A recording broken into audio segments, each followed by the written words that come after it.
ಆಕಾಶವಾಣಿ ಚಿತ್ರದುರ್ಗ. ಗೆಲುವಿಗೊಂದು ಸೋಪಾನ ವ್ಯಕ್ತಿತ್ವ ವಿಕಸನ ಸರಣಿ ಕಾರ್ಯಕ್ರಮ. ಭಾಗವಹಿಸುತ್ತಾರೆ ಎಚ್.ಎಸ್. ನವೀನ ಕುಮಾರ್ ಹೊಸದುರ್ಗ, ಅಂಕಣಕಾರರು ಮತ್ತು ವ್ಯಕ್ತಿತ್ವ ವಿಕಸನ ತರಬೇತುದಾರರು.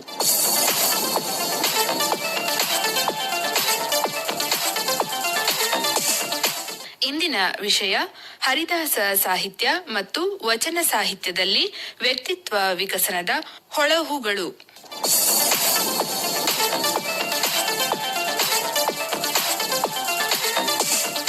ಸಾಹಿತ್ಯ ಎನ್ನುವುದು ಪರಿಪಕ್ವ ವ್ಯಕ್ತಿತ್ವದ ಸೃಜನಶೀಲ ಅಭಿವ್ಯಕ್ತಿ.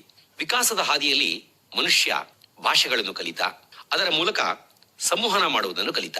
ಈ ಭಾಷಾ ಸಂವಹನ ಕೇವಲ ವ್ಯವಹಾರಕ್ಕೆ ಸೀಮಿತವಾಗದೆ ಬೌದ್ಧಿಕವಾಗಿ, ಭಾವನಾತ್ಮಕವಾಗಿ ಪರಿಷ್ಕೃತಗೊಳ್ಳುತ್ತಾ ಸಾಹಿತ್ಯವಾಗಿ ರೂಪುಗೊಂಡು ಒಂದು ಜನಪದದ ಬೆಳವಣಿಗೆಯ ಮಾನದಂಡವಾಗಿರುವುದು ಅತ್ಯಂತ ಗಮನಾರ್ಹ ವಿಷಯ. ಈ ನೆಲೆಯಲ್ಲಿ ನಮ್ಮ ನಾಡ ಭಾಷೆಯಾದ ಕನ್ನಡ ಸಾಹಿತ್ಯದಲ್ಲಿ ವ್ಯಕ್ತಿತ್ವವನ್ನು ರೂಪಿಸುವ ಅಂತರಂಗದ ಶಕ್ತಿಯ ಕುರಿತಾಗಿ ನಡೆದಿರುವ ಚಿಂತನೆಗಳನ್ನು ವಿಶ್ಲೇಷಿಸಿದರೆ ಅವು ಪರಿಪೂರ್ಣ ವ್ಯಕ್ತಿತ್ವ ವಿಕಸನದ ಸೂತ್ರಗಳನ್ನು ನಮಗೆ ನೀಡುತ್ತವೆ. ಈ ಪ್ರಯತ್ನ ಹಳೆಗನ್ನಡದ ಕವಿಗಳಿಂದ ಹಿಡಿದು ಆಧುನಿಕ ಸಾಹಿತ್ಯಗಳವರೆಗೆ ಪದ್ಯ, ಗದ್ಯ ಎಲ್ಲ ಸ್ವರೂಪಗಳಲ್ಲೂ ಅನಾವರಣಗೊಂಡಿವೆ. ಕನ್ನಡ ಸಾಹಿತ್ಯ ಶತಮಾನಗಳು ಉರುಳಿದಂತೆ ಹೊಸ ನೆಲೆ, ಹೊಸ ಸ್ವರೂಪಗಳನ್ನು ಕಂಡುಕೊಳ್ಳುತ್ತಾ ಹೋಗುವ ಸಂದರ್ಭದಲ್ಲಿ ವಿಶ್ಲೇಷಣೆ ಮಾಡಿದಾಗ ಸಾಮಾಜಿಕ ಆಗು ಹೋಗುಗಳಿಗೆ, ಜನಸಾಮಾನ್ಯರ ಬದುಕಿಗೆ ನೇರವಾಗಿ ಸ್ಪಂದಿಸಿದ ದಾಸ ಸಾಹಿತ್ಯ, ವಚನ ಸಾಹಿತ್ಯಗಳು ಅತ್ಯಂತ ವಿಶಿಷ್ಟವಾಗಿ ರೂಪುಗೊಂಡಿರುವುದು ನಮಗೆ ಕಂಡುಬರುತ್ತದೆ. ದಾಸ ಸಾಹಿತ್ಯ ಹಾಗೂ ವಚನ ಸಾಹಿತ್ಯಗಳನ್ನು ಕನ್ನಡ ಸಾಹಿತ್ಯದ ಋಷಿ ಆಶ್ರಮಗಳು ಎಂಬುದಾಗಿ ಕರೆಯುತ್ತಾರೆ. ಇವುಗಳ ಮೂಲ ಭಕ್ತಿ ಮಾರ್ಗವೇ ಆದರೂ ಇವುಗಳಲ್ಲಿರುವ ಮಾನವೀಯ ದೃಷ್ಟಿಕೋನ, ಸಾಮಾಜಿಕ ಕಳಕಳಿ, ವ್ಯಕ್ತಿತ್ವ ವಿಕಸನದ ಚಿಂತನೆಗಳು ಇವುಗಳನ್ನು ಅನನ್ಯವಾಗಿಸಿವೆ. ದಾಸ ಸಾಹಿತ್ಯದಲ್ಲಿ ಕನಕ ಪುರಂದರರ ಕೀರ್ತನೆಗಳು ಅತ್ಯಂತ ಪ್ರಮುಖವಾಗಿವೆ. ಇವುಗಳಲ್ಲಿ ವ್ಯಕ್ತಿತ್ವ ವಿಕಸನದ ಚಿಂತನೆಗಳು ಗಾಢವಾಗಿ ನಮಗೆ ದೊರಕುತ್ತವೆ.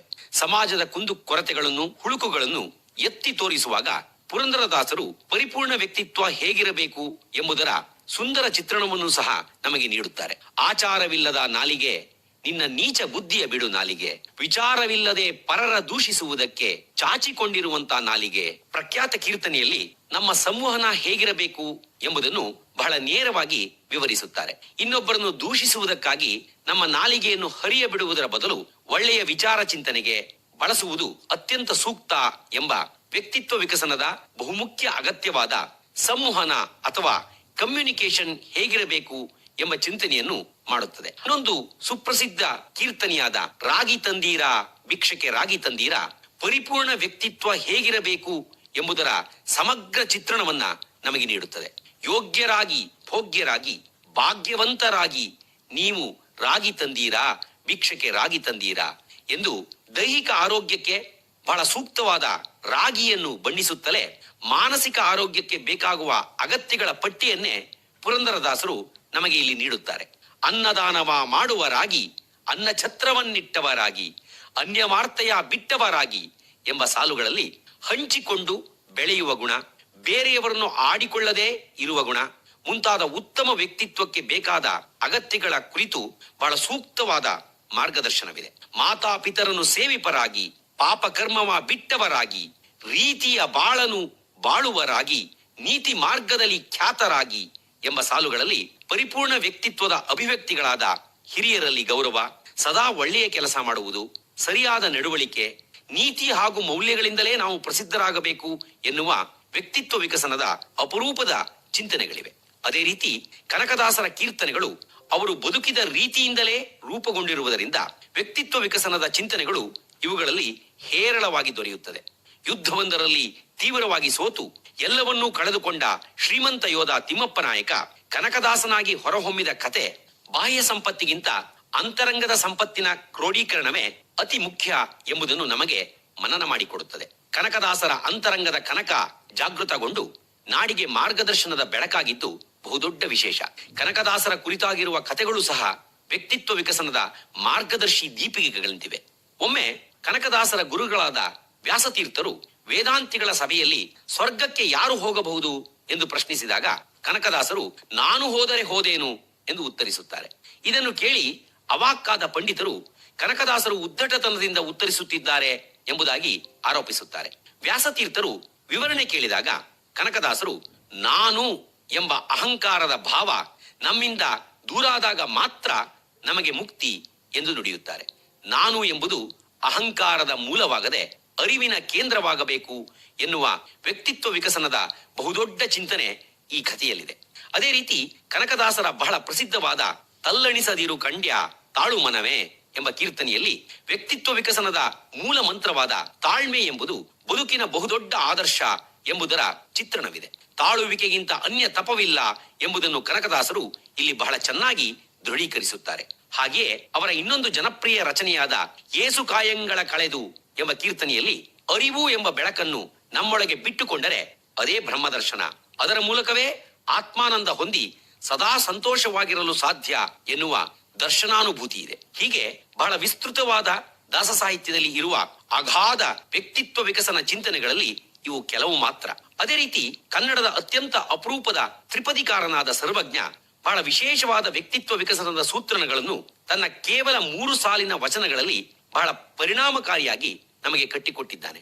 ಸರ್ವಜ್ಞನೆಂಬುವನು ಗರ್ವದಿಂದಾದವನೇ, ಸರ್ವಜ್ಞನೆಂಬುವನು ಗರ್ವದಿಂದಾದವನೇ, ಸರ್ವರೊಳಗೊಂದೊಂದು ನುಡಿಗಲಿತು ವಿದ್ಯೆಯ ಪರ್ವತವೇ ಆದ ಸರ್ವಜ್ಞ ಎಂಬ ಸರ್ವಜ್ಞನ ವಚನದಲ್ಲಿ ಪ್ರತಿಯೊಬ್ಬರಿಂದಲೂ ಕಲಿಯುವಂತಹದ್ದು ಇದ್ದೇ ಇರುತ್ತದೆ.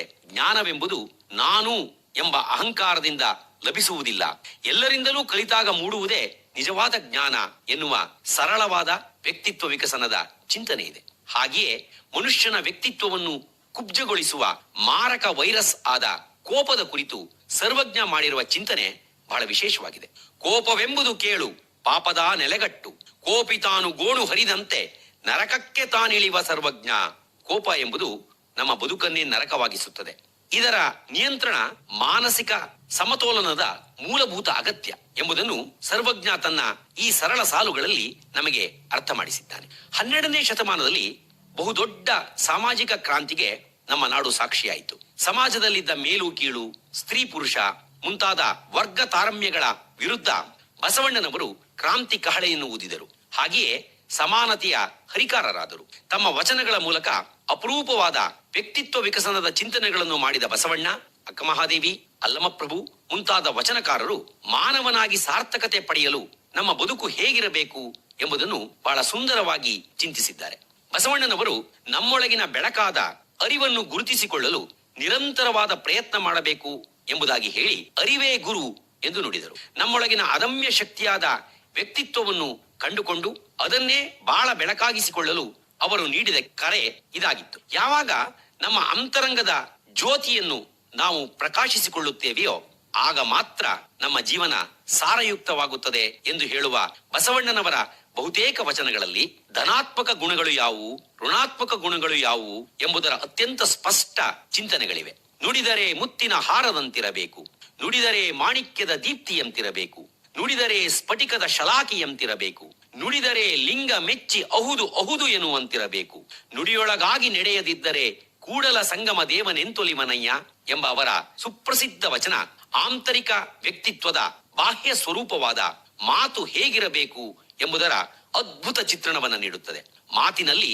ಮುತ್ತಿನ ಹಾರದ ಸ್ಪಷ್ಟತೆ, ಸ್ಫಟಿಕದ ಶಲಾಕಿಯ ನಿಖರತೆ, ಮಾಣಿಕ್ಯದ ದೀಪ್ತಿಯಲ್ಲಿರುವ ಜ್ಞಾನ ಪ್ರಕಾಶ ಇರಬೇಕು ಎನ್ನುವ ಅವರ ಚಿಂತನೆ ವ್ಯಕ್ತಿತ್ವ ವಿಕಸನದ ಮೂಲ ಮಂತ್ರದಂತಿದೆ. ಹಾಗೆಯೇ ಜ್ಞಾನದ ಬಲದಿಂದ ಅಜ್ಞಾನದ ಕೇಡ ನೋಡಯ್ಯ, ಜ್ಯೋತಿಯ ಬಲದಿಂದ ತಮಂಧದ ಕೇಡ ನೋಡಯ್ಯ ಎಂಬ ಅವರ ಸಾಲುಗಳು ಜ್ಞಾನವೇ ಶಕ್ತಿ, ಜ್ಞಾನಕ್ಕೆ ಸಮವಾದುದು ಯಾವುದೂ ಇಲ್ಲ ಎಂಬುದನ್ನು ಸ್ಪಷ್ಟಪಡಿಸುತ್ತವೆ.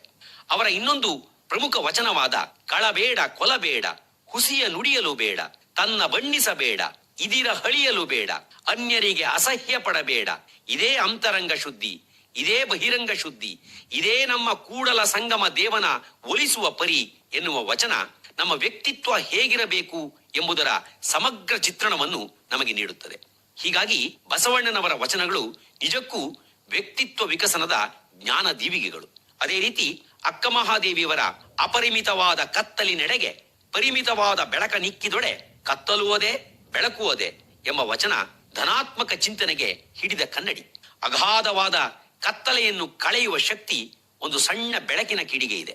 ಅಂದರೆ ಕತ್ತಲೆ ಎಂಬುದು ಬೆಳಕಿನ ವಿರುದ್ಧ ಪದವಲ್ಲ, ಬದಲಿಗೆ ಬೆಳಕು ಇರದ ಸ್ಥಿತಿ.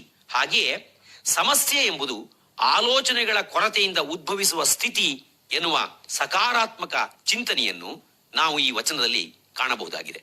ಅದೇ ರೀತಿ ನಮ್ಮೊಳಗಿರುವ ವ್ಯಕ್ತಿತ್ವ ಎನ್ನುವ ಮಹಾಘನದ ಅರಿವೇ ನಮಗಿರುವುದಿಲ್ಲ. ಅಗಸ ನೀರೊಳಗಿರ್ದು ಬಾಯಾರಿ ಸತ್ತಂತೆ ತಮ್ಮೊಳಗಿದ್ದ ಮಹಾಘನವನ್ನು ಅರಿಯರು ಎನ್ನುವ ಅಕ್ಕನ ವಚನ ನಮ್ಮಲ್ಲಿ ವ್ಯಕ್ತಿತ್ವವೆಂಬ ಶಕ್ತಿ ಇದ್ದರೂ ಅದನ್ನು ನಾವು ಸರಿಯಾಗಿ ಬಳಸಿಕೊಳ್ಳದಿದ್ದರೆ ಏನಾಗುತ್ತದೆ ಎಂಬುದನ್ನು ವಿವರಿಸುತ್ತದೆ. ನೀರಿನಲ್ಲಿಯೇ ಇರುವ ಅಗಸ ಬಾಯಾರಿಕೆಯಾದರೂ ಅಲ್ಲಿರುವ ನೀರನ್ನು ಕುಡಿಯದೆ ಸತ್ತಂತೆ ನಾವು ನಮ್ಮೊಳಗಿರುವ ವ್ಯಕ್ತಿತ್ವವೆಂಬ ಮಹಾಘನದ ಅರಿವು ಮೂಡಿಸಿಕೊಳ್ಳದೆ ತೊಳಲಾಡುತ್ತೇವೆ ಎಂಬ ವಿವರಣೆಯನ್ನು ತಮ್ಮ ಈ ವಚನದ ಮೂಲಕ ನೀಡಿ ವ್ಯಕ್ತಿತ್ವದ ಮಹತ್ವವನ್ನು ನಮಗೆ ವಿವರಿಸುತ್ತಾರೆ ಅಕ್ಕ ಮಹಾದೇವಿಯವರು. ಇದೇ ರೀತಿ ಕನ್ನಡದ ಹಲವಾರು ವಿಶಿಷ್ಟ ವಚನಕಾರರು ವ್ಯಕ್ತಿತ್ವದ ನಿರ್ಮಾಣದ ಕುರಿತು ಅತ್ಯುತ್ತಮವಾದ ಚಿಂತನೆಗಳನ್ನು ಮಾಡಿರುವುದು ಬಹಳ ವಿಶೇಷ. ಇಂತಹ ವಿಶಿಷ್ಟ ಸಾಹಿತ್ಯಿಕ ಚಿಂತನೆಗಳ ತಳಹದಿಯ ಮೇಲೆ ರೂಪುಗೊಂಡಿರುವ ಹೊಸಗನ್ನಡ ಸಾಹಿತ್ಯ ಭಾವನೆಗಳ ಅಭಿವ್ಯಕ್ತಿಗೆ ವೇದಿಕೆಯಾಗುವುದರ ಜೊತೆಗೆ ವ್ಯಕ್ತಿತ್ವ ವಿಕಸನಕ್ಕೂ ಅತ್ಯಂತ ಗಮನಾರ್ಹವಾದ ಚಿಂತನೆಗಳನ್ನ ನಮಗೆ ನೀಡಿದೆ. ಕುವೆಂಪು, ದ.ರಾ. ಬೇಂದ್ರೆ, ಡಿ.ವಿ.ಜಿ., ಜಿ.ಎಸ್. ಶಿವರುದ್ರಪ್ಪ, ಎಸ್.ವಿ. ಪರಮೇಶ್ವರ ಭಟ್, ಗೋಪಾಲಕೃಷ್ಣ ಅಡಿಗ ಮುಂತಾದವರು ತಮ್ಮ ವಿವಿಧ ಕಾವ್ಯ ಕವಿತೆಗಳ ಮೂಲಕ ವ್ಯಕ್ತಿತ್ವ ವಿಕಸನದ ವಿವಿಧ ಸ್ವರೂಪಗಳನ್ನು ಅನಾವರಣಗೊಳಿಸಿದರೆ, ಶಿವರಾಮ ಕಾರಂತ, ಮಾಸ್ತಿ ವೆಂಕಟೇಶ ಅಯ್ಯಂಗಾರ್, ಯು.ಆರ್. ಅನಂತಮೂರ್ತಿ, ಪೂರ್ಣಚಂದ್ರ ತೇಜಸ್ವಿ, ಗಿರೀಶ್ ಕಾರ್ನಾಡ್, ಎ.ಎನ್. ಮೂರ್ತಿರಾವ್ ಮುಂತಾದ ಧೀಮಂತ ಸಾಹಿತಿಗಳು ತಮ್ಮ ಕಾದಂಬರಿ, ನಾಟಕ, ಪ್ರಬಂಧ, ವೈಚಾರಿಕ ಸಾಹಿತ್ಯಗಳ ಮೂಲಕ ವ್ಯಕ್ತಿತ್ವ ವಿಕಸನದ ವಿಭಿನ್ನ ಆಯಾಮಗಳ ಕುರಿತು ವಿಶೇಷವಾದ ಚಿಂತನೆಯನ್ನು ನಡೆಸಿದ್ದಾರೆ. ಹೀಗಾಗಿ ಮಾನವನೆದೆಯಲ್ಲಿ ಆರದೆ ಉರಿಯಲಿ ದೇವರು ಹಚ್ಚಿದ ದೀಪ ಎಂಬ ಹಿರಿಯ ಕವಿ ಎನ್.ಎಸ್. ಲಕ್ಷ್ಮೀನಾರಾಯಣ ಭಟ್ಟರ ಸಾಲಿನಂತೆ ನಮ್ಮ ಎಲ್ಲರ ಎದೆಗಳಲ್ಲಿ ದೇವರು ಹಚ್ಚಿದ ದೀಪ ಎಂದಿಗೂ ಆರದೆ ಉರಿಯಬೇಕು. ಈ ಜ್ಞಾನದ ದೀಪವನ್ನು ಮನುಷ್ಯ ಒಬ್ಬರ ಎದೆಯಿಂದ ಇನ್ನೊಬ್ಬರ ಎದೆಗೆ ಹಚ್ಚಬೇಕು ಎನ್ನುವುದೇ ಸಾಹಿತ್ಯದ ಮೂಲ ಉದ್ದೇಶ. ಹಾಗಾಗಿ ಈ ಜ್ಞಾನದ ಬೆಳಕನ್ನು ನಮ್ಮಾಳದಲ್ಲಿ ಗುರುತಿಸಿಕೊಂಡು ಬೆಳೆಯುವುದೇ ವ್ಯಕ್ತಿತ್ವ ವಿಕಸನ. ಇದುವರೆಗೂ ಗೆಲುವಿಗೊಂದು ಸೋಪಾನ ವ್ಯಕ್ತಿತ್ವ ವಿಕಸನ ಸರಣಿ ಕಾರ್ಯಕ್ರಮ ಕೇಳಿದಿರಿ. ಭಾಗವಹಿಸಿದವರು ಎಚ್.ಎಸ್. ನವೀನಕುಮಾರ್ ಹೊಸದುರ್ಗ, ಅಂಕಣಕಾರರು ಮತ್ತು ವ್ಯಕ್ತಿತ್ವ ವಿಕಸನ ತರಬೇತುದಾರರು. ಕಾರ್ಯಕ್ರಮದ ನಿರ್ಮಾಣ ಎಂ. ರೇಣುಕಾ ಪ್ರಕಾಶ್. ಮುಂದಿನ ವಾರ ಮತ್ತೆ ಇದೇ ಸಮಯಕ್ಕೆ ಗೆಲುವಿಗೊಂದು ಸೋಪಾನ ವ್ಯಕ್ತಿತ್ವ ವಿಕಸನ ಕಾರ್ಯಕ್ರಮ ಆಕಾಶವಾಣಿ ಚಿತ್ರದುರ್ಗ ಕೇಂದ್ರದಿಂದ ಪ್ರಸಾರವಾಯಿತು.